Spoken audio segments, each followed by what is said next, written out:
Assalomu alaykum qadrli YouTube tomoshabinlari. Ko'pchilik Drabilga jodu apparatlarni so'rab turgan ekan. Shu agroservis do'konlariga yangi partiyada jodu Drabilga apparatlarimizni kirib keldi. Hozir buni qisqacha ma'lumotni berishni boshlayman. Xo'p, ko'pchilik so'rayapti-ku, "Uka, meni molim bor, qo'yim bor, chorvadorligim bor.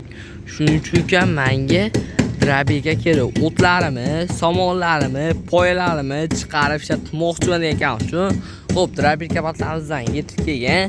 Bu tomondan ho'l, quruq o't hashilar sonasida o'zi avtomatik tortib kirib ketadi.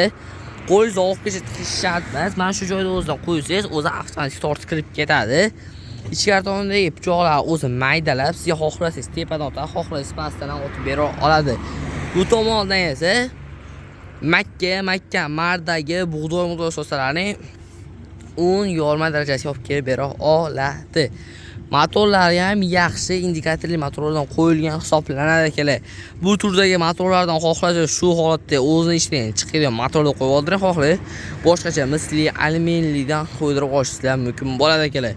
Xohlaganlarga Drabilga apparatimiz, xohlagan jodu apparatimiz, ammo jodu apparatimizni hop bunda ho'l, quruq o't, poya kiradi. Bunda hech qanaqa makkani solmaysiz, bug'doyni solmaysiz. Bu unaqa chiqarmaydi, faqatgina ho'l, quruq o't, hashi, somonlar chiqaradi. Ishtomidagi pichoqlar esa 4 qatorli pichoq hisoblanadi kerak. Bir tomoni kesadi, lekin ikkinchi tomoni o'zi nima qo'ygan, ikkinchi tomoni o'tmas bo'ladigan bo'lsa, ikkinchi tomoni aylantirib qo'yib olaverasizlar. O'zidan shunday tortib kirib ketadi. Skorlari ham mavjud. Yirikroq, kaltaroq, o'rtacha holatda chiqarib bera oladi kerak. Undan keyin tepasida bunkerli varianti, ho'l, quruq o't, hashi, pashilarni tiqasizlar, o'zi avtomatik olib kirib ketadi. Bundan ham yirikroq, maydaroq, o'rtacharoq qilasizlar. Tepa tomondagi bunkerlarda olma, polma, po'choq-mo'choqlarni tashlasizlar, chopib bera oladi. Bunimizni ham ko'rib qo'yasizlar, pichoqlarning ichida 6 pichoqli variant hisoblanadi kerak. O'zini avtomatik ichiniga kirib ketadi.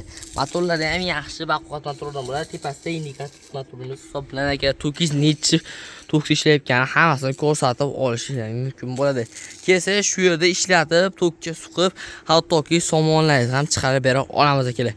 Mazir Farg'ona shahar avval qishlog'i agroservis do'koni. Optim bazani birinchi klass qo'ldan hal qilib olaman ekanmiz. Pastdagi nomerga aloqa chiqib qo'yasizlar.